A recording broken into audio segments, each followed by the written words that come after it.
Programme मद्दे मुकाबिल में खुश आमदीद। मैं हूं रबिया एहसन और मेरे साथ मौजूद है रऊफ क्लास्टा। और आज के प्रोग्राम में जिन टॉपिक्स को हम शामिल करेंगे उसमें सबसे पहले cipher case, Islamabad high court में केस की समाअत, प्रोसिक्यूशन से सख्त सवालात।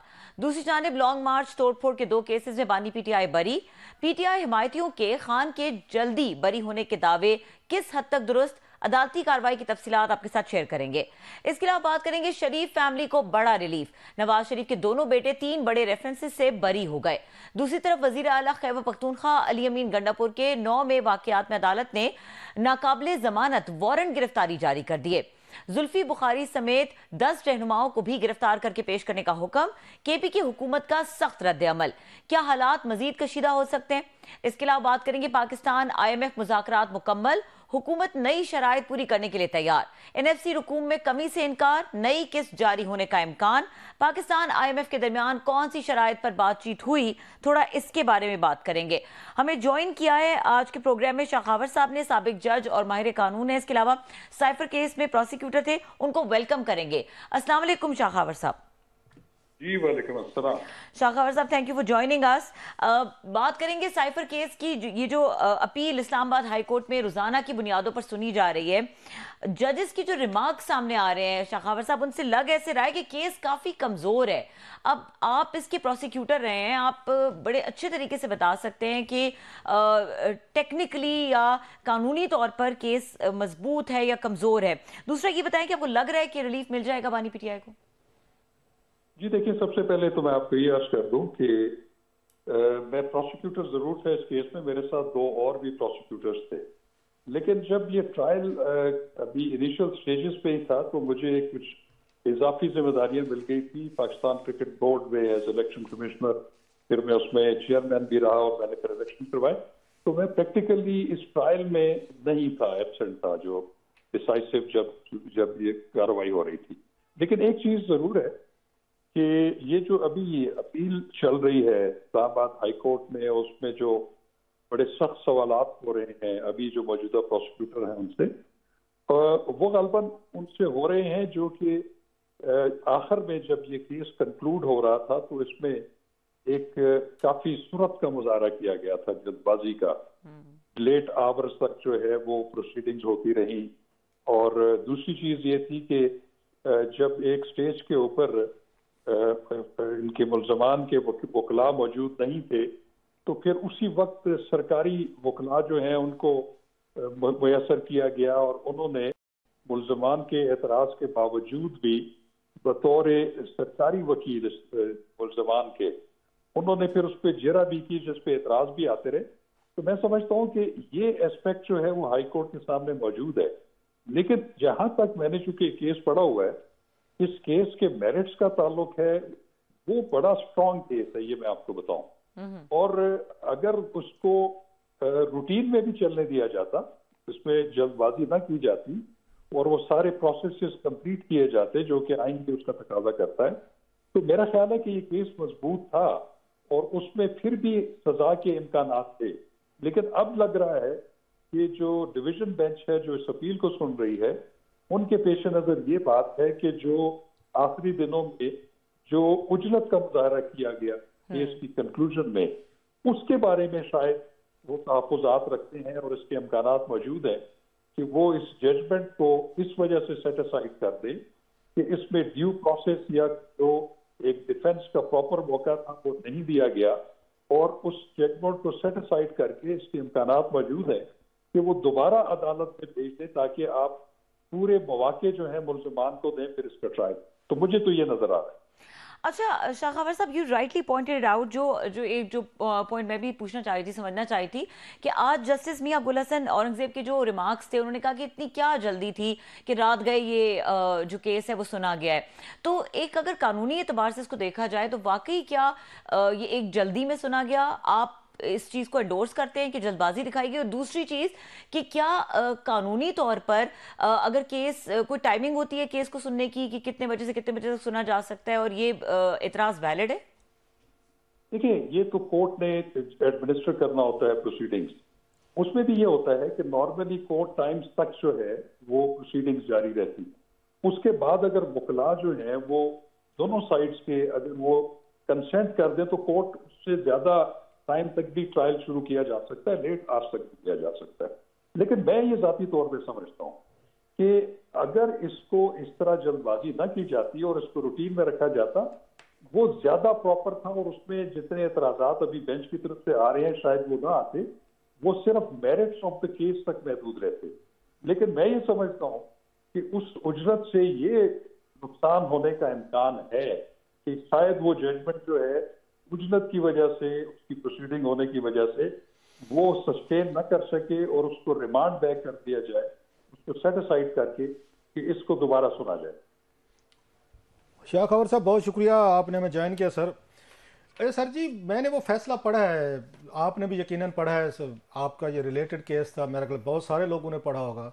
तो जिन्होंने जज साहब ने साइफर का वो फैसला लिखा है, उनके जहन में ये बात थी, जो सवालात आज उठाए गए हैं इसमें, ये इस्लामाबाद हाई कोर्ट में उन्होंने बाकायदा एक पैरा लिखा है इस पे कि ये जो यहाँ पे डिलेइंग टैक्टिक्स यूज़ किए जा रहे हैं खान साहब के और शाह कुरैशी साहब के वकीलों की तरफ से, और डेफर इनको कराया जा रहा है या उनकी उनकी डेट मांगी जा रही है, हमारे साथ तामुन नहीं किया जा रहा, और बहुत सारी चीज़ें हैं ताकि फैसला ये जल्दी ना आए या प्रोसीडिंग जल्दी मुकम्मल ना हो। उन्होंने पूरे 1-2 पेजेस इसी बात पर लिखे हैं कि कल कोई अदालत में जाएंगे, इन्होंने चैलेंज करना है और यही इसी बात को इन्होंने इस्तेमाल करना है। और फिर उन्होंने उसमें कोई 8-10 रीजनिंग दी है कि ये फैसला जो है आके हम क्यों कर रहे हैं और क्यों इनका राइट ऑफ वो जो है इसको गवाहों को जो जरा करने का वो क्यों मैं सीज कर रहा हूँ। तो जो जज साहब हैं उनके जहन में ये बात थी कि इस केस ने चैलेंज होना है, और इन्होंने ये पॉइंट जो एग्जैक्टली आप दोबारा अगर उसको पढ़ेंगे फैसले को, दैट्स वेरी इंटरेस्टिंग कि अगेन उन्होंने सारा तफसील से सारा कुछ लिखा था कि इन्होंने ये पॉइंट्स उठाने हैं और उन्होंने उसको एड्रेस किया था, बताया था कि हमने कितनी दफ़ा डेफर किया है, मेरा ख्याल है more than dozen of time उन्होंने कहा जी हमने डेफर किया, इनको हमने आके इनको तरीखें दी हैं, इसके बावजूद ये गवाहों पे जरा करने को तैयार नहीं। How do you see that sir कि जज साहब के जहन में थी ये बात? देखिए रोफ लासरा साहब, हम दोनों साइड से वकालत करते हैं जी, कभी हम प्रोसिक्यूशन साइड से करते हैं, कभी डिफेंस साइड से करते हैं। बस ये तो फन है ना सर आपका, ये तो वकीलों का फन है ना, ये हर एक को तो नहीं। मैं आपको अर्ज करता हूँ, देखिए जी सर, और वो दोनों साइड के जो डायनामिक्स हैं वो अलग अलग होते हैं। और प्रोसिक्यूशन में जब होता है तो वो तो ये कहता है कि जल्द अज जल्द केस फैसला हो, जबकि डिफेंस की जो होती है स्ट्रेटेजी होती है कि ये आहिस्ता आहिस्ता से चले, ज्यादा उजलत में ना हो। और इसमें डिफेंस, और इसमें कोई शक नहीं है कि जो फाजिल जज साहब ने जो वहां पे वो रीजंस लिखी है कि वो क्यों उन्होंने ये इकदाम लिए और वो कैसे कैसे उनके डिफॉल्ट्स थे कि वो बार बार मौके दिए जाने के बावजूद पेश नहीं होते रहे, वो ठीक बात थी। लेकिन मैं फिर भी ये समझता हूँ कि फिर भी अदालतें जो हैं वो मौका देती हैं डिफेंस को, चाहे वो उसमें डिले भी कर रहे हो, ताकि उसके कानूनी तकाजे पूरे हो सके। तो मैं समझता हूँ कि इस हद तक उनका वो पैराग्राफ ठीक था, लेकिन चूंकि उन्होंने ये इस प्रोसीडिंग्स को रेगुलेट करना था तो उनको ये जरूर चाहिए था कि उसके बाद इतनी उजलत का मुजाहरा ना करते, उसको आहिस्ता आहिस्ता तरीके से, जैसे कि कोर्ट आवर्स के दौरान एक प्रोसीडिंग चलती है।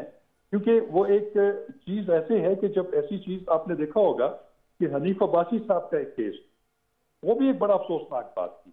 उसमें उस वक्त के फाजिल चीफ जस्टिस ऑफ पाकिस्तान ने जज साहब को डायरेक्शन दी थी कि आपने 7 दिन के अंदर अंदर फैसला करना है, और उस वक्त हनीफ अब्बासी साहब कैंडिडेट थे रावलपिंडी से MNA, और वो 7 दिन में फैसला हुआ। रात को 12-12, 1-1 बजे तक उसकी प्रोसीडिंग्स होती रही, जिसको कभी भी अच्छा नहीं समझा गया किसी भी ज्यूरिस्प्रूडेंस के हवाले से।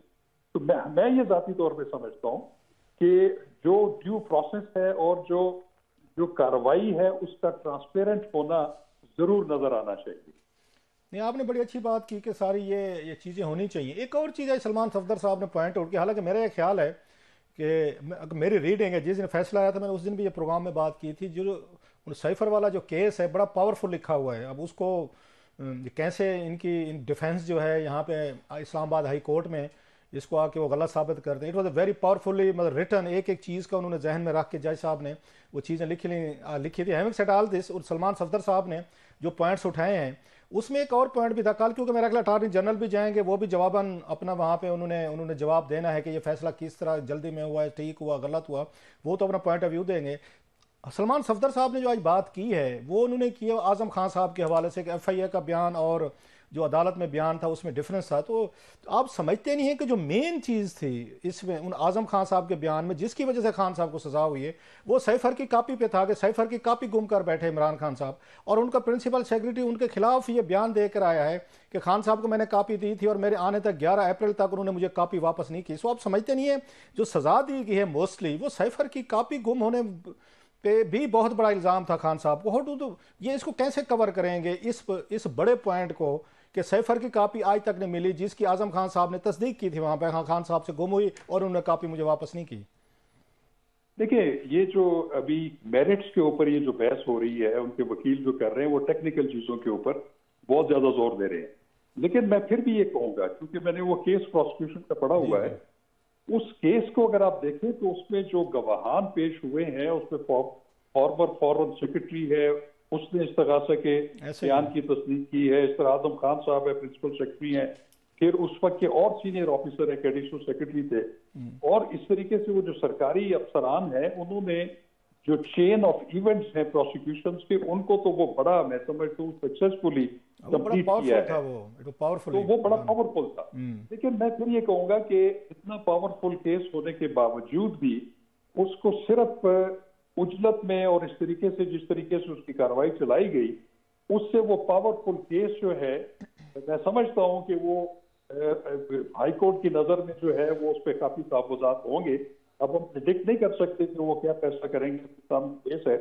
लेकिन ऐसे केसेस में ज्यादातर चांसेस ये होते हैं कि उनको सेटिसाइड करके दोबारा भेज दिया जाता है कि इसमें मुल्जमान को प्रॉपर डिफेंस का मौका दिया जाए और उस केस को दोबारा सुना जाए। अच्छा सर, ये भी मुमकिन है कि जो लोग उस वक्त जल्दी में फैसला करा रहे थे या हो रहा था उनके जहन में भी था कि ठीक है अभी कर लें, इलेक्शन से पहले पहले खान साहब को नाअहल भी करना है, सजाएं भी देनी है, लोगों को मैसेज भी भेजना है कि खान साहब इज ओवर, बाद की बाद में देख लेंगे हाई कोर्ट क्या कहती है, सुप्रीम कोर्ट क्या कहती है, फिर रिव्यू होगा, वो देखते रहेंगे।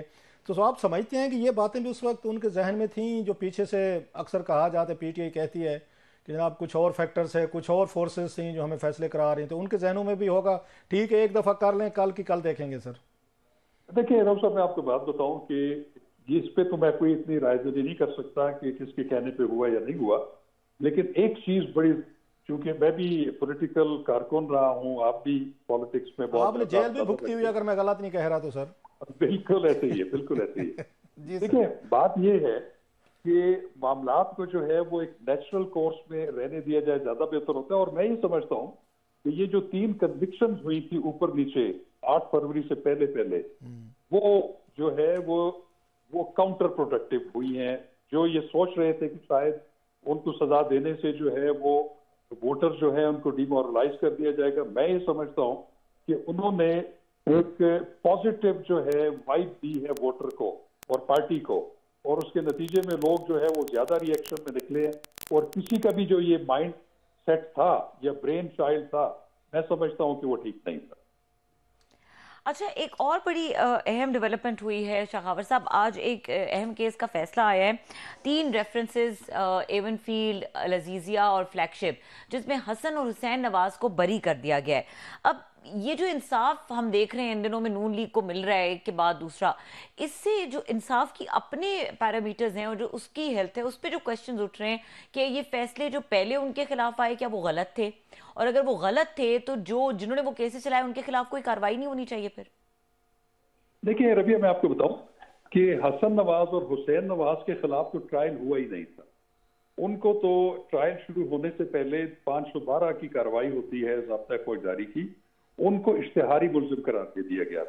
और जिनको इश्तिहारी मुल्जिम करार दे दिया जाता है उनका केस जो है वो क्लोज करके बंद कर दिया जाता है, और बाकी जो मुल्जिमान हाजिर होते हैं उनके खिलाफ ट्रायल शुरू होता है। जिस वक्त वो मुल्जिमान पेश होते हैं या गिरफ्तार होते हैं, जो इश्तिहारी मुल्जिमान होते हैं, उनका दोबारा ट्रायल होता है नए सिरे से।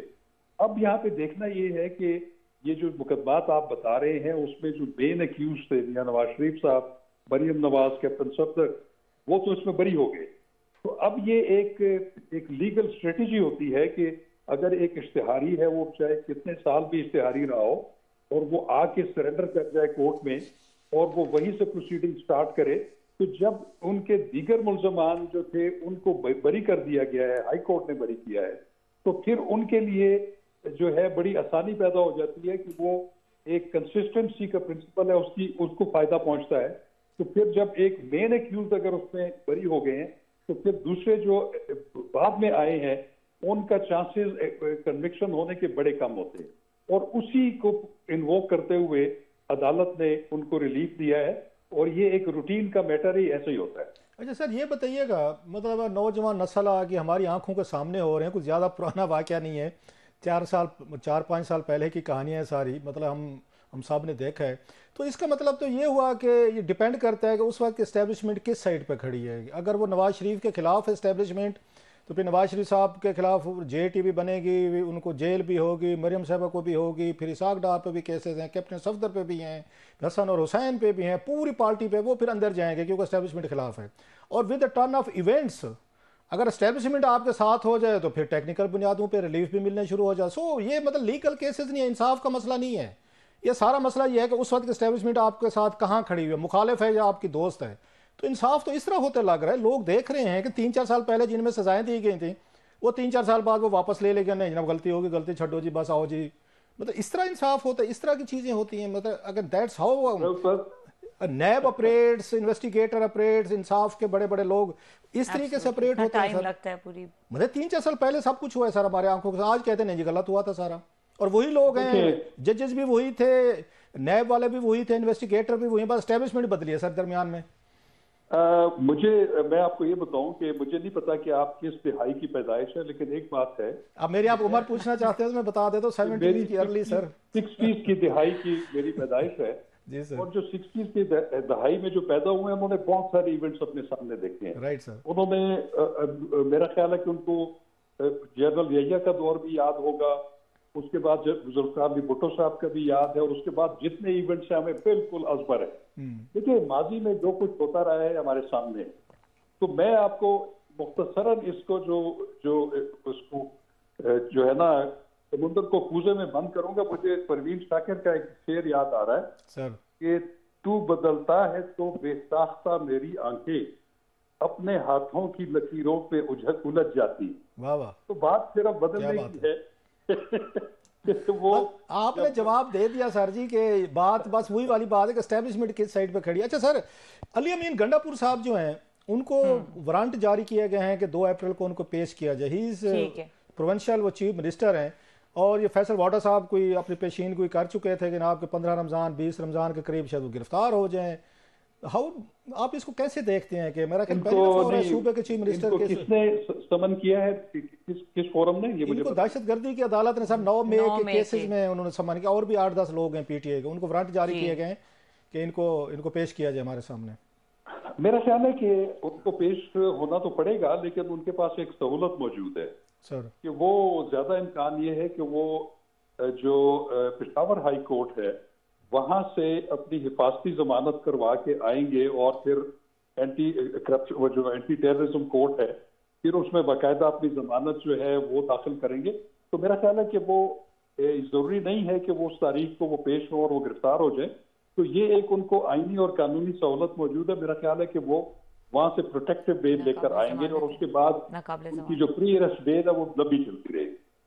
ये अगर रबिया कह रही है नाकाबिल जमानत है, लेकिन मेरा ख्याल है जब आप पेश हो जाते हैं अदालत में तो फिर अदालत के ये प्रीरोगेटिव होते हैं, अगर मैं गलत नहीं कर लीगल तो आप बिल्कुल ऐसा जी जो स्क्रैप कर सकते होते हैं, जरूरी नहीं होता कि गिरफ्तार किया जाए उनको। Thank you very much sir ji, बहुत शुक्रिया आपका। बहुत शुक्रिया शाखावर साहब, आप हमारे साथ मौजूद थे और इतने इंपॉर्टेंट इशू के ऊपर हमें एनलाइटन कर रहे थे। और यहाँ पे वक्त हुआ ब्रेक का, ब्रेक के बाद बात करेंगे कुछ इसी हवाले से। पाकिस्तान और IMF के मुज़ाकरात मुकम्मल हो गए हैं, अच्छे तरीके से मुकम्मल हुए हैं, किस तरीके से मुकम्मल हुए हैं, और इसमें जो नए वज़ीर ख़ज़ाना है उनका रोल क्या है, इसके ऊपर थोड़ी सी बात करेंगे। क्लास साहब से हमारे साथ रहिए।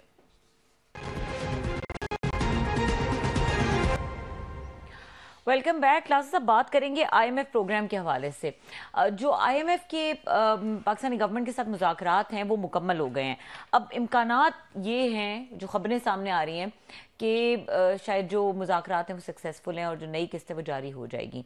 तो क्या लग रहा है आपके? बिल्कुल वो आपने ठीक कहा कि इस वक्त सिग्नल तो ये आ रहे हैं। मुलाकात भी हुई है अमेरिकन सफ़ीर की जो है उनसे, हमारे नए वज़ीर ख़ज़ाना जो है उनसे, और आपको याद होगा अमेरिकन का बड़ा रोल रहता है IMF में, और लास्ट टाइम ये नहीं हो रही थी डील्स वगैरह और बड़ा मसला बना हुआ था। जनरल बाजवा साहब जो है ना, जब वो आर्मी चीफ थे और इमरान खान साहब ने जनवरी फरवरी 2002 में जब ने सॉरी 2022 में जब शौकत तरीन साहब ने पेट्रोल पे सब्सिडी दी थी 10 रुपये, IMF ने उसके बाद इनके साथ मुज़ाकरात भी ख़त्म कर दिए थे, डील भी तोड़ दी थी। उन्होंने कहा जनाब आप अपने मुल्क के जो अरबपति लोग हैं उनको सस्ता तेल दे रहे हैं 10 रुपये आवाम की जेब से निकाल के। मतलब उनका ये कहना था कि यहाँ पे ये आपकी मेरा 150 के करीब तो आपकी फॉरेन एम्बेसीज हैं, एक भी आप उसके एम्बेसी की एवरेज 10 गाड़ियाँ लगाएं, आप मतलब हज़ारों गाड़ियों को आप यहाँ सब्सिडाइज उनको तेल, अमेरिकन एम्बेसी को भी आप 10 रुपये रियायत पे तेल दे रहे हैं। उनका ये कहना था कि ये अमीर लोग हैं, ये बाहर से आते हैं, डिप्लोमेट्स हैं, उनको भी उसी रेट पे मिल रहा है जिस पे मोटरसाइकिल वाले को तेल मिल रहा है। अब यहाँ मलिक रियाज साहब की इतनी बड़ी वो हैं, उनकी हाउसिंग सोसाइटीज़ हैं, या मियाँ मनशा साहब के बैंक हैं, या और बड़े बड़े यहाँ पे बिग गन्स हैं, वो ये कहते थे कि इनको जो आप ये तेल गैस बिजली सस्ती दे रहे हैं, जो टैक्स आप ले सकते हैं, रेवेन्यू इकट्ठा कर सकते हैं, आप महंगा पेट्रोल लेते हैं, महंगी गैस और ये सारा फ्यूल वगैरह लेते हैं और लोगों को सस्ता बेचते हैं, हमारे पास कर्जा मांगने आ जाते, बैंकों से कर्जा लेते हैं, दुनिया से कर्जा लेते हैं, फिर उस पर सूद देते हैं। और इस वक्त सूद के हवाले से बताया गया 7,000 बिलियन रुपीज़ हम सूद दे रहे हैं और हमारा इतनी टैक्स कलेक्शन नहीं है, मतलब सूद देने के लिए भी हम बैंकों से हम ये कर्जा लेकर उन पे सूद दे रहे हैं। अब इस तरह का कोई वेब नहीं है किसी उसमें दुनिया में। सो उनका ये कहना था कि जिस रेट पे आप चीज़ें ले रहे हैं ना उसी रेट पे दें। उसके बाद अब टारगेटेड ग्रुप्स हैं, जो साइकिल वाला है, जो बेचारा गरीब है, जो आपका बाइक वाला है या ट्रांसपोर्टर्स हैं, उनको फिर सस्ता दें, टारगेटेड सब्सिडी दें, सब के लिए ना दें। मतलब जो एक आपका अरबपति है, फॉरेन डिप्लोमेट्स हैं, बड़े बड़े बिग गन्स हैं, बैंक्स हैं, उनकी गाड़ियां सब कुछ है, उनको भी 10 रुपए आप उनको रियायत के साथ दे रहे हैं और पैसा कहाँ से ला रहे हैं, आप कर्जा ले रहे हैं। सो IMF जो है यार हमारे यहाँ एक उसको ना वो बनाया गया, हवा बनाया गया, हुकूमतों की अपनी नलायकियाँ और करप्शन, तो हर चीज ना IMF पे डाल दे। IMF हमें जी मजबूर कर रहा है जी, आप ना जाए, IMF ने कहा है हमारे पास हैं, आप ही जाते हैं ना, मतलब जिस पे से आपने कर्जा लेना, कभी IMF भी आके उन्होंने कहा है आपको कि आप हमारे पास तशरीफ लें, हम आपको कर्जा देना चाहते हैं, अपनी शरायत पे देना चाहते हैं। सो ये इनका ना पॉलिटिकल टूल है हमारे इसका रूलिंग एलीट का, हुक्मरानों का, कि लोगों को बताएंगे जी हम तो आपके लिए मरे जा रहे हैं, हम आपको बड़ी रियायतें देना चाहते हैं। लेकिन IMF हमारी ना बहुत बड़ी दुश्मन बन गई हमारे उसमें रास्ते में जो रुकावट है। लोग भी IMF को दुश्मन समझते हैं, मजे की चीज है, हालांकि IMF जो है, अच्छा लोग तो समझते हैं, क्लास साहब इसहाक साहब ने भी समझ लिया था IMF को दुश्मन, उन्होंने भी कहा मैं तो बात ही नहीं करूंगा IMF से, और उसका बड़ा खसारा हुआ। सो अगर ये मोहम्मद औरंगजेब की इस अचीवमेंट को देखा जाए, अगर ये हो जाती है तो ये बड़ा माइलस्टोन है जो उन्होंने अचीव किया। इस वक्त जरूरत है आपको, क्योंकि पाकिस्तान के जो ममालिक जो दोस्त हैं वो भी समझ चुके हैं कि ये बाज नहीं है, कि काम तो वही वाली बात है, हमारी सराइकी पे मैं अक्सर मुहावरा कहता रहता हूँ कि काम जवान दी मौत है, जवान को या भूख उठावे या धूप उठावे, जवान सुता हुए, काम तो हमने करना नहीं, काम हमें ना बताएं, हमें कोई आते जाते कोई थोड़ा सा कोई 2-4 अरब डॉलर मिल जाए कोई इधर से। अच्छा पहले अमेरिका, आपको याद है अफगानिस्तान में 20 साल तक जब वो अंगेज थे, हमें 1.5 अरब डॉलर मिलता था उस वक्त, आप उनको कोलेशन सपोर्ट फंड भी देते थे, फिर कैरी लूगर बिल के तहत भी पैसे दिए, उस पर पूरी कौम नाराज थी कि नहीं जनाब अफगानिस्तान को हमने आज़ाद करवाना, अभी आज़ाद करवा के आपने देख लिया, वहाँ से अब आप पे हमले शुरू हो गए। सो वहाँ से जो पैसा आता था अमेरिकन का वो भी रुक गया जी, दहशतगर्दी की हम जंग लड़े हैं, ये हमारी जंग ही नहीं है। उन्होंने कहा बिल्कुल ठीक है, हम जंग ही खत्म कर रहे हैं, हम मसले खत्म करते हैं जनाब। वो निकल गए, अब आपके गले वही तालिबान पड़ गए। अच्छा आपको कुछ ना कोई पैसा मिल रहा था वहाँ से, 1.5-2 अरब जो भी था जिस तरह मिलता था, अब वो भी नहीं है। और फिर आपके साथ जो ज्यादती हुई, जो मेरा ख्याल खान साहब के सपोर्टर नहीं मानेंगे, क्योंकि वही वाली बात है, लुटेरा हमारी मर्जी का, कि जो लुटेरा हमें पसंद है वो पूरी दुनिया लूट जाए, वो हिंद सिंध वो बरेली लाहौर के बाजार लूट ले, हमें कोई मसला नहीं है। उनके दौर में जब खान साहब आए थे, जिस वजह से सारे प्रॉब्लम हो रहे हैं, आपको लोने कर्जे बढ़े हैं, ये मुझे याद पड़ता है उस वक्त आपकी इंपोर्ट जो थी 55 या 60 अरब डॉलर थी, हमें उस वक्त ये रेमिटेंसेज मिला के साथ में एक्सपोर्ट मिला के 50 के करीब हम जा पड़ते थे, दोनों मिला 50 बिलियन डॉलर। सो आपको 4-5-6 अरब डॉलर का गैप होता था जो आपने फाइनेंस करनी होती थी इंपोर्ट। आप IMF को छोड़ें, आप वर्ल्ड बैंक से, एशियन डेवलपमेंट बैंक, इस्लामी डेवलपमेंट बैंक या स्कूक बांड वगैरह करके 4-5 बिलियन डॉलर का गैप पूरा कर लेते थे। सो बड़ा गैप नहीं था। खान साहब जो है ये इंपोर्ट को ये 80 अरब डॉलर तक ले गए।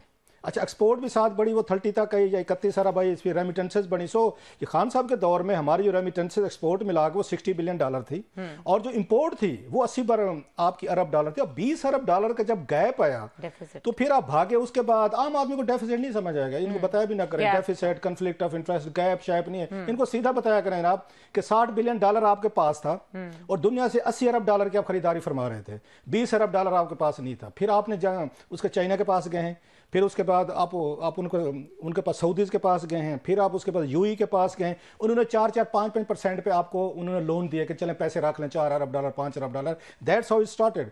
इसका फिर आपने डिजिटल पाकिस्तान इंट्रोड्यूस करवाया जी, बैरून मुल्क पाकिस्तानी जो हैं वो पैसा रखे, उन्होंने 7-8% डॉलर में रेट लिया उन्होंने, जो हमें हमारे बहुत सारे ये कहते हैं ना, हमारे ओवरसीज पाकिस्तानी मादरत के साथ नाराज हो जाते हैं बड़े। उन्होंने बकायदा यहाँ पे डॉलरों में मार्कअप पे पैसे रखे, 7% इज हाईएस्ट, बल्कि 8%, इवन इससे भी ज्यादा। चलो उनकी मेहरबानी जी, उन्होंने फिर भी रख लिए और उन्होंने प्रॉफिट लिया, एक तरह का बिजनेस हुआ उनके साथ। अब मुझे बताएं 15-20 अरब डॉलर आपने कहां से लाने थे? जो लोग कहते हैं IMF के पास नहीं जाना था, आप सऊदीज थे, आपके चाइनीज थे, यूई थे, दीगर ममालिक थे। अच्छा, फिर उनसे फड्डे भी ले लिया आपने, लड़ाइयां भी लड़ ली, बस सऊदी से भी लड़ाइयां की हमने, फिर उसके बाद हमने चाइना से भी की, अमेरिकन से भी की, यूई, कतर सबसे लड़ पड़े, जो सबसे बड़े डोनर थे आपके। और आपको याद होगा जब ये डील खराब हुई थी, डॉलर जो है वो 100 मेरा ख्याल है 62 या 160 पे था, बल्कि शौकत तरीन ने कहा था कि इसको 155 पे होना चाहिए, बयान है उनका। It went to 188 Imran Khan साहब के दौर में, और फिर 182 पे आया। इसके बाद डार साहब आ गया अल्हम्दुलिल्लाह। हालांकि मिफ्ता साहब ने बड़ी हद तक ये कवर कर लिया था, मेरा ख्याल है सितंबर तक उन्होंने इस पे साइन करने थे। अगर उस वक्त साइन हो जाते तो डॉलर 220 पे रुक जाना था। उसके बाद हमारे वो आ गए, हमारे ग्लैडिएटर लंदन से, वो क्या कहते हैं, एक मतलब 007 इसाक डार साहब लंदन से आए सीधे, मिशन इम्पॉसिबल। उन्होंने मैं इनके फटे चौक दूंगा, आप तो जानते नहीं IMF को, तो मैं जानता हूं इनको हैंडल कैसे करना है, डील कैसे करना है, इन्होंने उसे सीधा कर दियांगे। उन्होंने कहा जी सीधा कर लो, उन्होंने बात ही नहीं करनी। वही डॉलर जो है 300 से ऊपर गया, 340 तक गया, और डार साहब इसके जिम्मेदार हैं। अगर उस वक्त ये कर लेते जो बाद में की, डार साहब ने फिर साइन किया, या तो ना करते ना कहते जी मैं आवाम पे बोझ नहीं डालना चाहता था, तो फिर तो ठीक था। लेकिन आपने फिर 6 महीने लेट करके, अब जो जुल्म उन्होंने शौकत तरीन ने किया था इस मुल्क के साथ, IMF की डील तोड़ी थी, और उन्हें पता था, चले खान साहब तो उस वक्त गुस्से में होंगे ना, खान ही है ना माशाल्लाह, तो गुस्से में थे जी, हमने जनाब इनको सबक सिखाना है, जो शेख रशीद ने कहा था बरूदी सुरंगें बिछा के कहते, बरूदी सुरंग तो यही थी कि आपने IMF के साथ आपने डील तोड़ी। शौकत तरीन साहब को पता था इसके ये कंसिक्वेंसेस होंगे, डॉलर ऊपर जाएगा, इकॉनमी हमारी नीचे आएगी, महंगाई होगी, लोग सफर करेंगे, उनके लोग भी सफर करेंगे जो खान साहब के हिमायती थे। सो पहला इस मुल्क का नुकसान किया ये आके शौकत तरीन ने किया जब डील तोड़ी। दूसरा नुकसान जो है हमारे वजीर खजाना 007 इसाक डार साहब ने किया। इन्होंने जो डिले की, सितंबर में साइन नहीं किया, और इन्होंने मिफ्ता इस्माइल साहब को निकलवाया।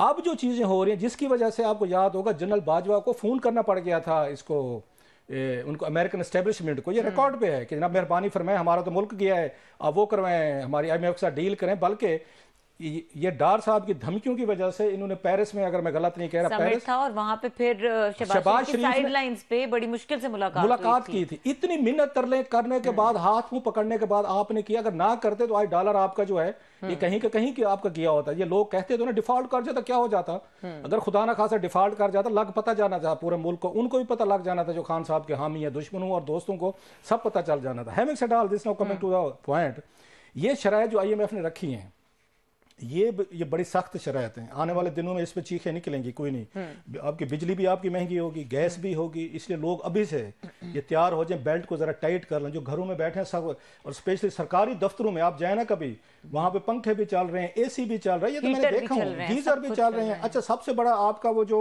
वहां पे आपके किचन होते हैं सरकारी दफातर में, वहां पे गैस वैसे ही चल रही है। ये मैं कई दफा खुद देख चुका हूँ, और कई दफा आते जाते मुझे याद है मुझे बंद करनी पड़ेगी। एक आते ना बंदे को शर्म हया आते अपने घर की तरह के बंद कर जाए। उन्होंने बहुत सारी जो शराइत अब रख रहे हैं, पेंशन खत्म कर रहे हैं, सपोजली पेंशन के लिए कुछ फार्मूले उसमें देने की कोशिश कर रहे हैं। प्लस मुझे जो लगता है जो उन्होंने पर्क्स एंड प्रिविलेजेस ब्यूरोक्रेसी के खत्म करने की तरफ जा रहे हैं। ऑलरेडी ब्यूरोक्रेसी में लोग नहीं आ रहे, अपर क्लास पढ़ी लिखी क्लास ब्यूरोक्रेसी में नहीं आ रही। अब आपके लोअर मिडल से, आपके मिडिल क्लास से कुछ लोग आ रहे हैं, और जो मादरत के साथ सारे तो नहीं है, लेकिन जो मैं उनका यहाँ पे उनकी कंपिटेंसी देख रहा हूँ, मैं नहीं एग्री विद दस कि वो कंपिटेंसी भी नहीं रही, वो इंटेलेक्ट भी नहीं रही, वो काबिल आपके ब्यूरोक्रेट भी नहीं रहे जो आते थे। अब जो आ रहे हैं, पहले वो अपनी गुर्बत दूर करना चाह रहे हैं, तो मजीद जो इस पे सख्तियां लग रही हैं कि किसकी पेंशन होगी नहीं होगी, मरात पे, चीजों पे, तो मुझे ये लगता है कि ब्यूरोक्रेसी में लोग अब कम आना शुरू करेंगे। जो अच्छे ब्यूरोक्रेट आते थे वो लोग अब किसी और साइड पे जाएंगे। आपकी गवर्नेंस लेवल, आपकी डिसीजन मेकिंग, ये चीजें जो हैं ये हल्ट होंगी। और IMF का लास्ट, ये जो फार्मूले पाकिस्तान पे अप्लाई कर रहे हैं सारे ठीक हैं, मुल्क इसी तरह ठीक होगा, लेकिन ये गलत मुल्क पे अप्लाई कर रहे हैं। यहाँ के हम काम करने को तैयार नहीं है, हमारे लिए कम जवान दी मौत है, आप हमें जबरदस्ती देना चाहते हैं। करें क्या क्लास साहब? बस ये क्लास साहब ब्रेक का वक्त हो रहा है, ये बड़ा अहम सवाल है कि फिर करें क्या। फवाद चौधरी साहब आजकल बड़ा बात कर रहे हैं और उन्होंने मोहम्मद औरंगजेब जो है उनके ऊपर बड़ी बात की है। ब्रेक के बाद इसके ऊपर डिस्कशन करेंगे थोड़ी सी। उन्होंने वैसे अयान अली पे भी बात की थी, अयान ने भी बड़े सख्त जवाब दिए उनको। अच्छा, उसके ऊपर भी जरा सी बात करने की कोशिश करेंगे। इस ब्रेक के बाद हमारे साथ रहिए।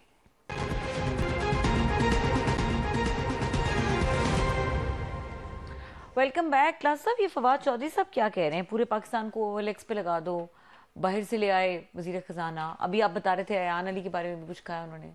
मुझे बड़े ज़ाती तौर पर फवाद चौधरी साहब बड़े पसंद रहे हैं, वेरी इंटेलिजेंट। ठीक है, अच्छा इंटेलिजेंट आदमी जो है ना, नो ऑफेंसेस टू फवाद है, वो मुश्किल में बेचारे, अल्लाह उनकी आसानी, उनके लिए आसानियाँ करे। बड़ा मुश्किल होता है बंदा जेल में हो, फैमिली से, बच्चों से दूर हो, उस वक्त अच्छी बात ही करनी चाहिए उनको लोग तो। लेकिन इंतहाई, जैसे मैंने कहा, वो है इंटेलिजेंट। आई विश, मैंने उन्हें मुंह पे भी कहा हुआ है कई दफ़ा कि ये पॉलिटिक्स में ना जाते, इनको मीडिया में रहना चाहिए था, इनको अपोजिशन में रहना चाहिए। ऐसे लोग अपोजिशन में ठीक रहते हैं कि जो ज़हीन लोग होते हैं ना, उनकी जहानत जो है ना, दो तीन कोई लोगों की कोई एम्पायर खड़ी करने में, उनको वज़ीर आज़म बनाने में या उनको कोई अमीरुल मोमिनीन बनाने में ना, उनके खर्च नहीं होनी चाहिए। उनकी जो जहानत है वो बड़े पैमाने पर सोसाइटी के काम आनी चाहिए थी। और फवाद चौधरी साहब उन लोगों में से थे कि जो अपनी जहानत को मीडिया में बड़े अच्छे शो करते थे, एंकर से, टॉप के एंकर थे। और ज़हीन आदमी उनके साथ आप बैठे हों तो आपके लिए बड़ा मुश्किल हो जाता है लॉजिक रीज़न उनके अगेंस्ट ढूंढना। मैंने उनके साथ कई प्रोग्राम किए हुए हैं।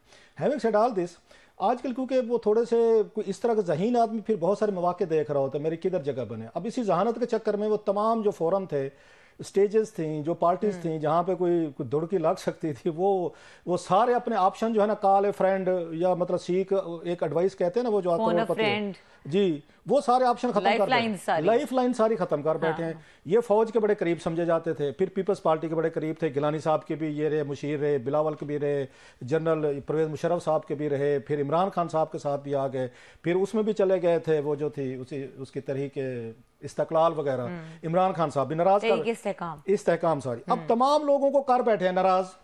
अब चौधरी साहब को समझ नहीं आ रही कि मैं रेलिवेंट मैंने कैसे रहना है। सो आते जाते वो अपनी पेशी पे बेचारे बड़ा दुख भी होता है जब अपने छोटे छोटे प्यारी बेटियों को मिल रहे होते हैं, तो कोई ना कोई ऐसी बात वो कह देते हैं जिससे उनका ख्याल है मुझे रेलिवेंट रहना है मीडिया में, मीडिया मुझे भूल ना जाए, लोग मुझे भूल ना जाए, आई एम सफरिंग। लेकिन उनके लिए हमदर्दी जो है वो PTA में भी नहीं, किसी जमात में नहीं है, जो मुझे अफसोस होता है। ये एक बड़ा सवाल, ये उनका, अब ये उनका कसूर है थोड़ा सा। समझ नहीं आ रही पोजीशनिंग है क्या। उन्होंने कोई पोजीशन नहीं, यही पोजीशन है कि इस वक्त उनकी कोई पोजीशन नहीं है और किसी साइड से वो हाथ खाली है, इसलिए वो ऐसे बयान देते हैं। अब औरंगजेब साहब हैं भी, उनका क्या, ये पाकिस्तानी शहरी नहीं भाई, आपकी पार्टी जो है वो तो बैरून मुल्क पाकिस्तानियों के लिए सबसे ज्यादा बात करती थी। आपने वोटिंग के राइट्स दिए, आपने उनको माना, आपने बात नहीं करनी चाहिए थी बिकॉज के वो गैर मुल्की है या नहीं है, इससे डुअल नेशन पे। अच्छा, ऐसे आते जाते उन्होंने उन पे बात की है, उन पे अयान अली साहबा पे उन्होंने बात की कि मरियम नवाज साहबा के हवाले से कि दो लोग अप्रिशिएट कर रहे हैं, या तो मोदी साहब अप्रिशिएट कर रहे हैं शहबाज शरीफ साहब को, या मरियम साहब अगेन सॉरी, या वो जो है अयान साहबा कर रही हैं। उस पर अयान ने ट्वीट्स किए हैं 8, 10, 15 और कोई क्लिप लगाए हैं, अब उनकी तो मैं डिटेल ही नहीं बता सकता यहाँ पे। सो सम टाइम बेहतर होता है कि आते जाते अयान अली थी नहीं थी, सजा हुई नहीं हुई, ठीक है, तो फैसला हो गया, चली गई, अच्छा हुआ बुरा हुआ एक साइड पे।